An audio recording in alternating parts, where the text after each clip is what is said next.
Doctor morning Baloch بمائے باقی مقید ساتھیوں کے کیس کے حوالے سے مخاطب ہے۔ اس پریس کانفرنس کا مقصد اس کیس کے پس منظر، بلوچستان میں عدالتی نظام پر دباؤ کے اثرات اور بلوچ سیاسی اسیران کے خلاف متبادل قانونی دفاعات کے استعمال سے متعلق آگاہی فراہم کرنا ہے۔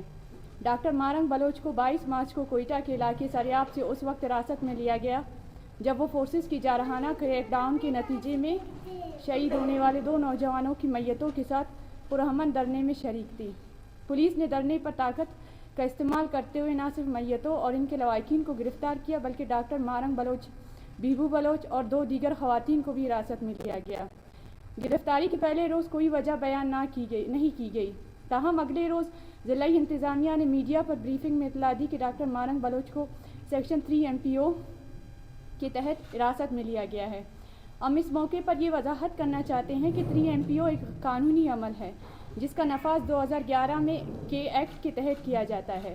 اس ایکٹ کے مطابق ڈپٹی کمشنر متعلقہ فرد کو نوٹس کے ذریعے الزامات سے آگاہ کرتا ہے اور اگر نوٹس فرد تک نہ پہنچے تو اخبار میں اشتہار شائع کیا جاتا ہے۔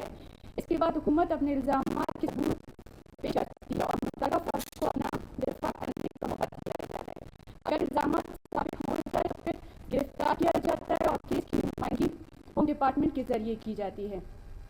لیکن ڈاکٹر مارنگ بلوچ کے کیس میں دفعہ 3 اور 6 کے تحت درکار قانونی تقاضے پورے نہیں کیے گئے، یعنی MPO ایکٹ 2011 کی مکمل پیروی نہیں کی گئی، جس بنا پر ہمارا مطالبہ تھا کہ ڈی سی کا جاری کردہ نوٹیفیکیشن غیر قانونی قرار دے کر اسے خارج کیا جائے۔ اس سلسلے میں ہم نے بلوچستان ہائی کورٹ سے رجوع کیا اور ہماری وکلا ٹیم نے معزز عدالت کے سامنے کیس کے تمام پہلوؤں کو واضح کیا، جس پر یہی امید تھی کہ معزز عدالت قانونی اور آئینی تقاضوں کو پورا کرتے ہوئے اس کیس کا فیصلہ سنائیں گے۔ لیکن افسوس کہ معزز عدالت حکومت کے سامنے اپنی آئینی اور قانونی اختیارات سے دستبردار ہو گئے۔ گزشتہ 3 دن سے ڈاکٹر مارنگ بلوچ کے کیس میں فیصلہ متوقع تھا۔ جمعرات کے روز دلائل مکمل ہونے کے بعد جمعے کو فیصلہ سنایا جانا تھا، لیکن ریاستی دباؤ کی بنا پر مسلسل تاخیر کی گئی۔ پیر کے روز بھی فیصلہ سنایا نہیں گیا، جبکہ آج عدالت کو فیصلہ سنانا تھا۔ اس کے برعکس معزز عدالت نے کیس کو مزید سماعت کے لیے ہوم ڈپارٹمنٹ کو منتقل کر دیا۔ یہ ایک غیر معمولی اور حیران کن اقدام ہے۔ قانونی تقاضے پورے کیے بغیر عدالت کے بجائے انتظامیہ کو معاملہ بھیجنا انصاف کے تقاضوں کے منافی ہے۔ اگر عدالت ہمارے خلاف فیصلہ بھی سنا دیتی تو ہمارے پاس سپریم کورٹ جانے کا قانونی حق موجود ہوتا۔ تاہم اس فیصلے کے نتیجے میں اب ہمارے لیے سپریم کورٹ کا راستہ بھی وقتی طور پر بند ہو چکا ہے۔ ہوم ڈپارٹمنٹ کی جانب سے بنائی جانے والی کمیٹی جو بیوروکریٹس پر مشتمل ہوگی اس کیس کا فیصلہ کرے گی۔ اس کمیٹی کے فیصلے کے لیے کوئی مقررہ مدت نہیں، وہ ایک دن لے یا 1 سال، کوئی پابندی نہیں۔ اگر کمیٹی کا فیصلہ بھی خلاف انصاف ہوا تو ہمیں دوبارہ ہائی کورٹ سے رجوع کرنا پڑے گا اور وہاں سے سپریم کورٹ تک جانا ہوگا۔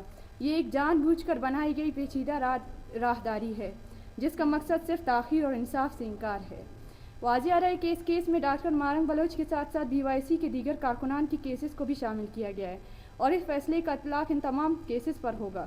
معزز صحافی حضرات، یہ تمام تفصیلات اس امر کی نشاندہی کرتی ہیں کہ اس کیس میں جان بوجھ کر تاخیر کی جا رہی ہے اور قانونی تقاضوں کو نظر انداز کر کے غیر قانونی اقدامات کو فروغ دیا جا رہا ہے۔